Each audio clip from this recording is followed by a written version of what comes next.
ಎಮ್ಮೆಲ್ಲಿಗೆ ನಾಗೇಂದ್ರನಿಗೆ ಮತ್ತು ನಮ್ಮ ಮಾವಗ ಮಂಗಗ ಬಡ ವಿಷಯದ ಕೋಡ್ಲಿಯಿಂದ ನರಕದ ದಾರಿ ತೋರಿಸ್ಬಿಟ್ರಲ್ರಿ. ಒಳ್ಳೆ ಕೆಲಸ ಮಾಡ್ರಿ. ಆ ಮಕ್ಕಳ ಊರಣಿಗೆ ಭಾಳ ನಡೆದಿತ್ತು ಊರಾಗ. ಲೇ ಮಲ್ಲಿ, ನಿಮ್ಮ ಅಪ್ಪನತ್ತ ಪದ್ಮ ಸುಳಿ ಮಗ ಯಾವನು ನೋಡಿ ಜಗದಾಗಂತ್ರ. ನಿಂಗ ಈ ತ್ರಿಮೂರ್ತಿಗಳ ದರ್ಪಕ್ಕೆ ಎಳ್ಳೂರು ಬಿಡಲು ನಮಗೆ ಸಹಾಯ ಸಹಕಾರ ಮಾಡಿರುವ ಈ ಇನ್ಸ್ಪೆಕ್ಟರ್ ಕಿರಣ್ ಮೊದಲು ನಾವೆಲ್ಲರೂ ಸೇರಿ ಇವರಿಗೆ ಥ್ಯಾಂಕ್ಸ್ ಹೇಳಬೇಕು. ಅಣ್ಣ, ಥ್ಯಾಂಕ್ಸ್ ಅಷ್ಟೇ ಅಲ್ಲ, ಇವತ್ತು ಎಲ್ಲರೂ ಸೇರಿಕೊಂಡಿದ್ದೇವೆ.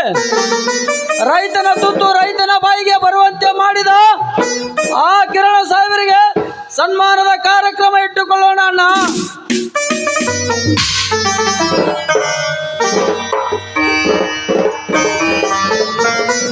ಹೌದಣ್ಣ, ಕಿರಣ್ ಸಾಹೇಬ್ರ ಅಂತ ನಿಷ್ಠಾವಂತ ಅಧಿಕಾರಿ ಪ್ರತಿಯೊಂದು ತಾಲೂಕಿನಲ್ಲಿ ಇದ್ದಾರೆ. ನಮ್ಮ ರೈತನ ಬಾಳು ಬಂಗಾರ. ಅಣ್ಣ, ನಿನ್ನನ್ನು ನಾನು ಒಡ ಹುಟ್ಟಿದ ಅಣ್ಣನೆಂದು ಭಾವಿಸಿದ್ದೇನೆ. ಅದಕ್ಕೆ ಕಷ್ಟದಲ್ಲಿರುವ ಈ ನಮ್ಮ ಜೀವನವನ್ನು ನಗುನಗ್ತಾ ಕಾಲ ಕಳೆಯುವಂತೆ ಮಾಡಿದೀಯಾ. ಅಂದ ಮೇಲೆ ಆ ಬಸವೇಶ್ವರ ಆಶೀರ್ವಾದ ಸದಾ ನಿನ್ನ ಮೇಲಿರಲಣ್ಣ. ಆ ದೇವರು ನಿನಗೆ ಒಳ್ಳೆಯದು ಮಾಡಲಿ. ಕಿರಣ್, ನಿನ್ನಿಂದ ಈ ತಾಲೂಕಿನ ರೈತ ಜನತೆ ಎಲ್ಲರೂ ನೆಮ್ಮದಿಯಿಂದ ಇದ್ದಾರೆ. ನಿನಗೆ ಆ ರೈತನ ತುತ್ತು ರೈತನ ಮಗನಿಗೆ ಸಿಗುವಂತೆ ಮಾಡಿದೆ. ನಿನಗೆ ಆ ಶರಣಬಸವೇಶ್ವರ ಡಿಪಾರ್ಟ್ಮೆಂಟಲ್ಲಿ ಇನ್ನೂ ಹೆಚ್ಚಿನ ಪ್ರಮೋಷನ್ ಸಿಗಲೆಂದು ಆ ಶರಣಬಸವೇಶ್ವರಲ್ಲಿ ಪ್ರಾರ್ಥನೆ ಮಾಡುತ್ತೇನೆ.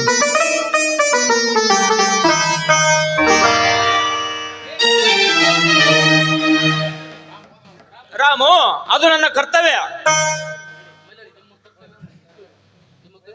ನಿಮ್ಮ ಈ ಕರ್ತವ್ಯ ಇಂದು ರೈತನ ಮಕ್ಕಳ ಭವಿಷ್ಯದ ಬಾಗಿಲು ತೆರೆಸಿದಂತಾಯಿತು ಸರ್, ಬಾಗಿಲು ತೆರೆಸಿದಂತಾಯಿತು. ರಮಣ್ಣರೇ, ಬೇಗನೆ ಸಾಹೇಬ್ರಿಗೆ ಸನ್ಮಾನ ಕಾರ್ಯಕ್ರಮ ಮುಗಿಸ್ರಿ. ಸಾಹೇಬ್ರೇ, ಬನ್ನಿ, ಕುರ್ಚಿ ಮೇಲೆ ಕುಳಿತುಕೊಳ್ಳಿ.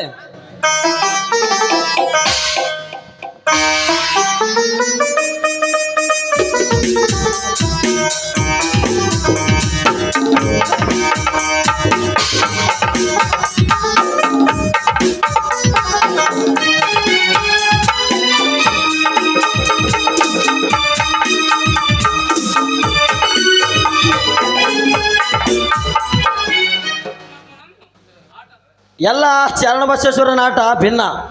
ನಾವೆಲ್ಲರೂ ಸೇರಿ ಆ ಶರಣಬಸವೇಶ್ವರನ್ನು ಪ್ರಾರ್ಥನೆ ಮಾಡೋಣ. ಜಯ ಜಯ ಗುರು ಹರ ಕರುಣೆ ಸಾಗರ, ಜಯ ಜಯ ಗುರು ಹರ ಕರುಣೆ ಸಾಗರ, ಜಗದಾರ ಭಯಂಕರ ಮನೋಹರ, ಕಾಲ ಚಕ್ರಧರ ಭೀಮ ವಸುಧರ, ವಿಷ ಪೃಥ್ವಿ ನವದಯ